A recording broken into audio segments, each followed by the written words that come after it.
नमस्कार। Economics Awadh classes YouTube channel पर आपका स्वागत है। आज की इस क्लास में हम लोग भारतीय अर्थव्यवस्था का एक महत्वपूर्ण टॉपिक है ग्रामीण साख। ग्रामीण साख या ग्रामीण ऋण।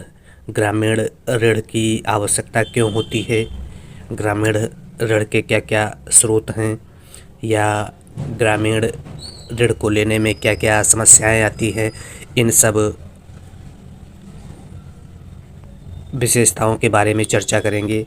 आज की यह क्लास मुख्य रूप से क्लास 11 के स्टूडेंट के लिए इम्पॉर्टेंट है तथा क्लास 12 के स्टूडेंट के लिए भी इम्पॉर्टेंट है।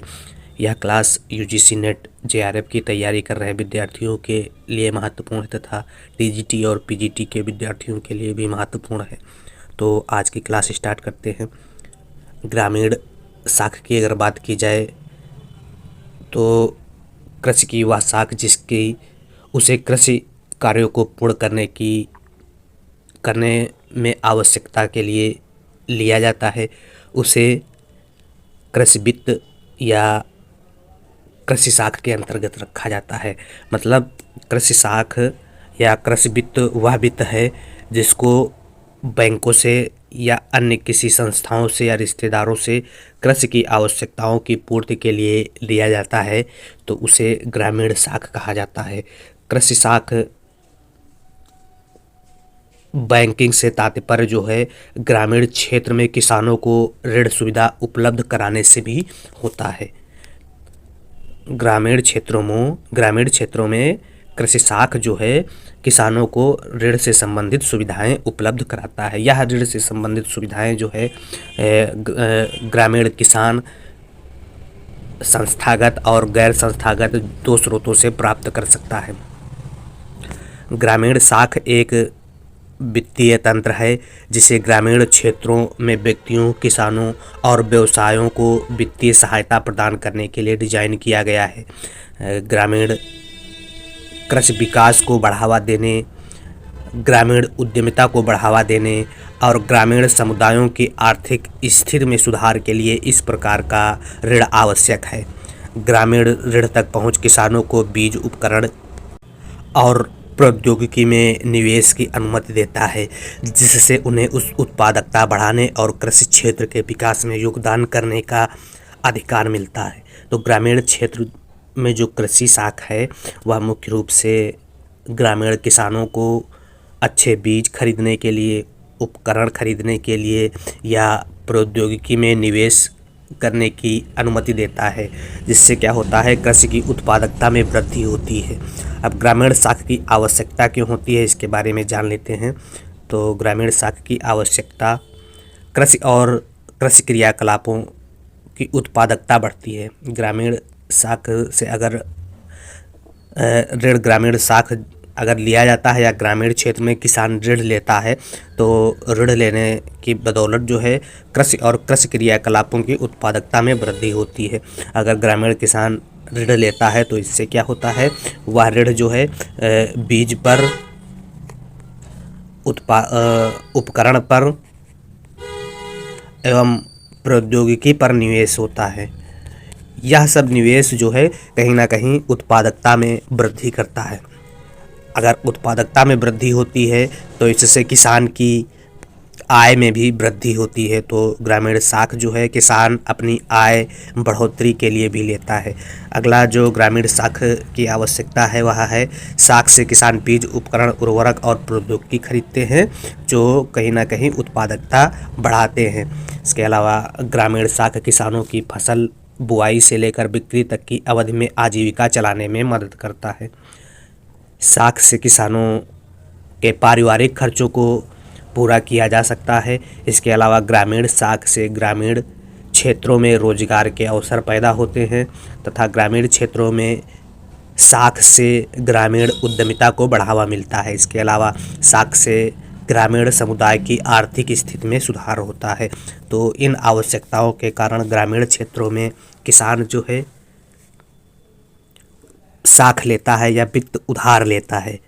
तो एक प्रकार से उधार ग्रामीण क्षेत्रों में किसान जब कहीं से पैसा उधार लेता है तो उसे ग्रामीण साख के अंतर्गत रखा जाता है। ग्रामीण साख की अगर वर्गीकरण की बात की जाए तो ग्रामीण साख का वर्गीकरण अल्पकालीन, मध्यमकालीन और दीर्घकालीन 3 भागों में किया गया है। अल्पकालीन की अवधि जो है वह 15 माह तक होती है, जो ऋण खाद बीज खरीदने के लिए, फसल बोने से काटने तक काम चलाने के लिए और पशुओं व पारिवारिक आवश्यकताओं की पूर्ति के लिए लिए जाते हैं, उन्हें अल्पकालीन ऋण कहा जाता है। अल्पकालीन ऋण मुख्य रूप से किसान किस लिए लेता है? खाद खरीदने के लिए, खेती के लिए, या बीज खरीदने के लिए, या फसल बोने के लिए, फसल बोने या काटने तक के बीच में जो दैनिक आवश्यकताएं होती है उनके लिए, या पशुओं व पारिवारिक आवश्यकताओं की पूर्ति के लिए जो है किसान अल्पकालीन ऋण लेता है। और इस ऋण की अवधि जो है 15 माह तक होती है, मतलब 1.5 साल तक होती है। 1.5 साल तक। अगला है मध्यमकालीन ऋण। क्या होता है? मध्यमकालीन ऋण की अवधि जो है यहाँ 15 माह से 5 वर्ष अर्थात 1.5 साल से 5 वर्ष तक के होती है। अब मध्यमकालीन ऋण किसान क्यों लेता है? तो कृषि यंत्र खरीदने के लिए, कृषि प्रणाली में सुधार करने के लिए व जमीन में सुधार करने के उद्देश्य से मध्यमकालीन जो है ऋण की आवश्यकता किसान को पड़ती है। तो मध्यमकालीन ऋण जो है 15 माह से या 1.5 वर्ष से कह सकते हैं 5 वर्ष तक के होता है, जो मुख्य रूप से किसान कृषि यंत्र खरीदने, कृषि प्रणाली में सुधार करने, जमीन में सुधार करने के उद्देश्य से लेता है। अगला ऋण जो है वह दीर्घकालीन ऋण होता है। दीर्घकालीन ऋण जो है वह 5 वर्ष से अधिक की अवधि के लिए होता है। 5 वर्ष से जो ऋण अधिक की अवधि के लिए होता है उस ऋण को दीर्घकालीन ऋण कहा जाता है। इस ऋण की आवश्यकता किसानों को अपने पुराने ऋण चुकाने के लिए, नई भूमि खरीदने के लिए या भूमि में सुधार करने के लिए दीर्घकालीन ऋण की आवश्यकता पड़ती है। भारत में दीर्घकालीन ऋण जो है मुख्य रूप से भूमि किसान बैंकों से लिए जाते हैं। भूमि किसान बैंकों से भारत में दीर्घकालीन ऋण लिए जाते हैं। अब भारत में ग्रामीण साख के अगर स्रोतों की बात की जाए तो ग्रामीण साख के 2 स्रोत हैं, जिनमें संस्थागत स्रोत और गैर संस्थागत स्रोत। संस्थागत स्रोत में कई स्रोत आते हैं और गैर संस्थागत स्रोत में कई स्रोत आते हैं। संस्थागत स्रोत वह स्रोत होते हैं जो किसी संस्था से संबंध रखते हैं, या जब किसान किसी वित्तीय संस्था से ऋण लेता है तो उसे गैर संस्थागत स्रोत कहा जाता है। और जब किसान संस्था के अतिरिक्त किसी व्यक्ति से ऋण लेता है, वित्तीय संस्था के अतिरिक्त किसी व्यक्ति से ऋण लेता है तो उसे गैर संस्थागत स्रोत कहा जाता है।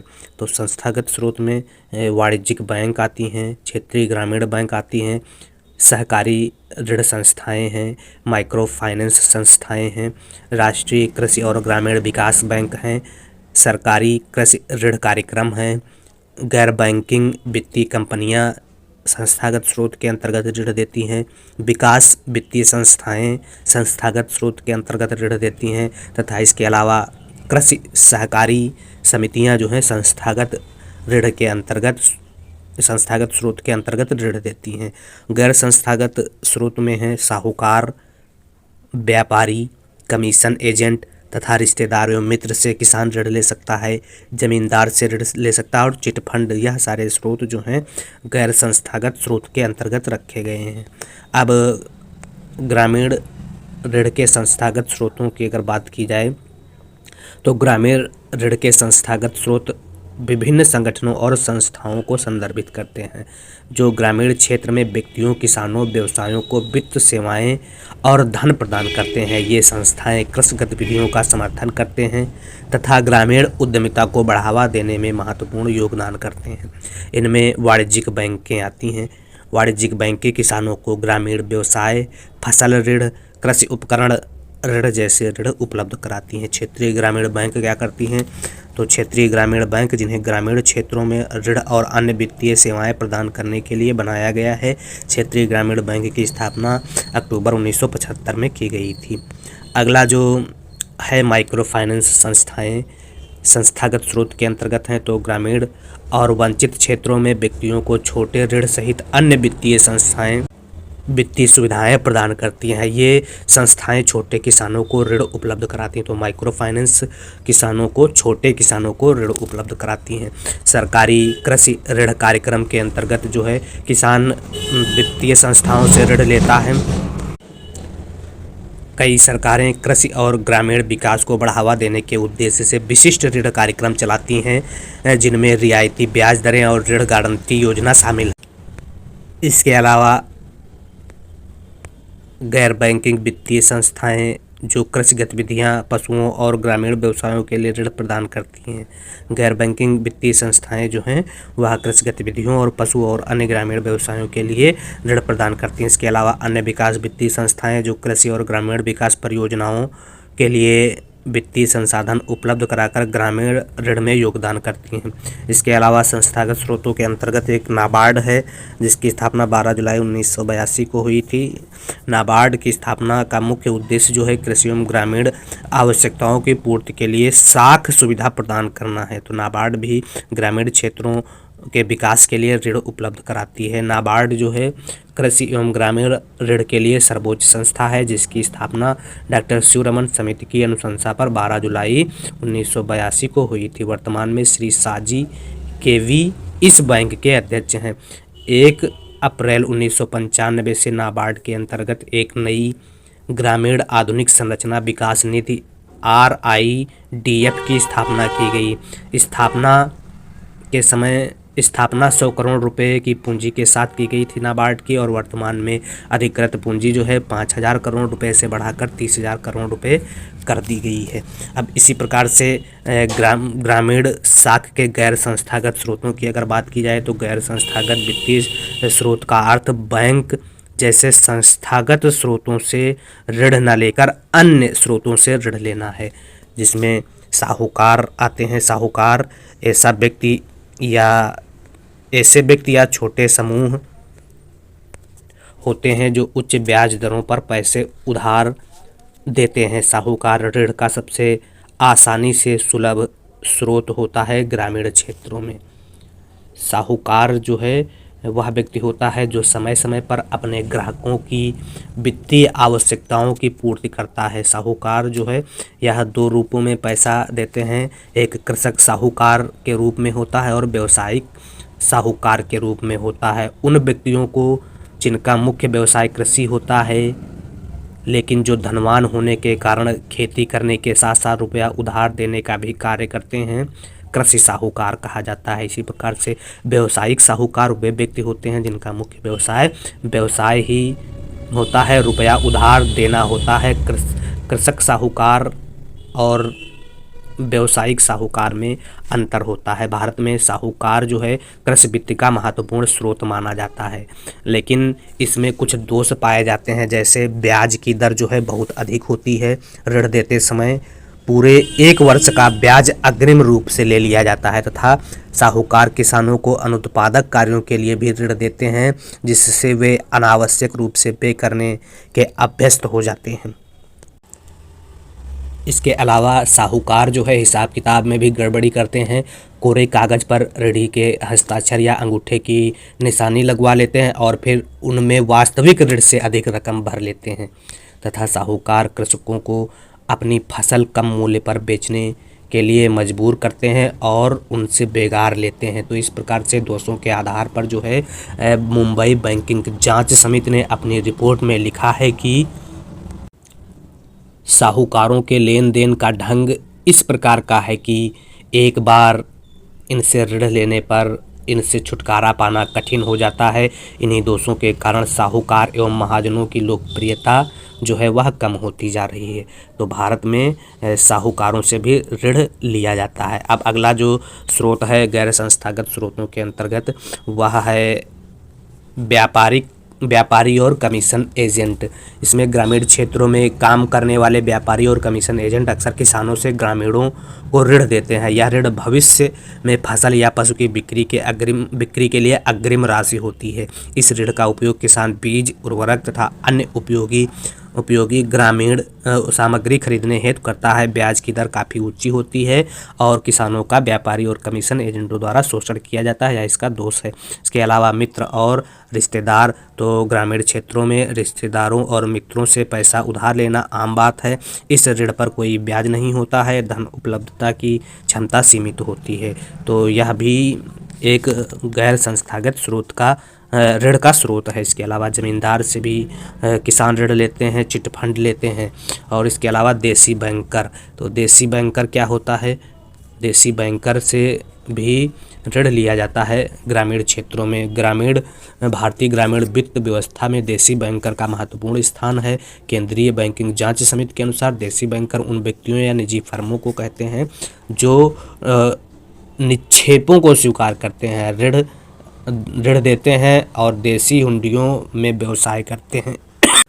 तो यह कुछ गैर संस्थागत स्रोत थे ऋण के संबंध में। अब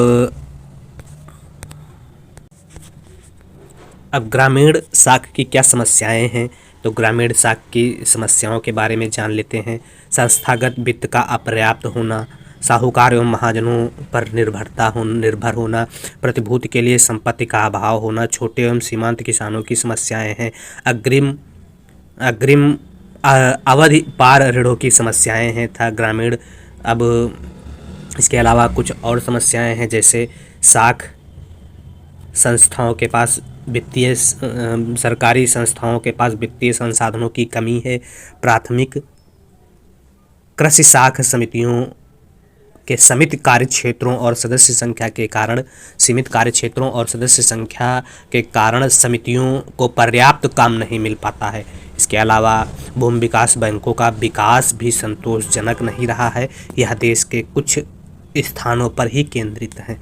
अब ग्रामीण वित्तीय प्रणाली में सुधार के उपाय क्या हैं, तो ग्रामीण वित्तीय प्रणाली में सुधार के उपाय भी किए जा सकते हैं, जिसमें ग्रामीण क्षेत्र में वित्तीय प्रणाली को सुधारा जा सकता है। क्या है सुधार के उपाय? इसमें मुख्य रूप से यह सुधार के उपाय हैं, जैसे सहकारी समितियों के क्षेत्रों में व्यापक विस्तार किया जाए, ऋण देने की विधि सरल और उदार बनाई जाए, पर्याप्त मात्रा एवं उचित समय पर ऋण दिए जाएं, मध्यमकालीन तथा अल्पकालीन ऋण बिना किसी जमानत के दिए जाने चाहिए, जनता से अधिक जमाएं प्राप्त करने के लिए अपेक्षाकृत ऊंची ब्याज दर देनी चाहिए, सदस्यों को अधिक अंश क्रय करने हेतु प्रोत्साहित किया जाना चाहिए तथा सरकार को सहकारी साख समितियों की हिस्सा पूंजी में योगदान करना चाहिए, बकाया ऋण वसूली की समुचित व्यवस्था की जाए तथा राजनीतिक हस्तक्षेप एवं गुटबंदी को रोका जाए और कुशल, प्रशिक्षित व ईमानदार कर्मचारियों की नियुक्ति की जाए।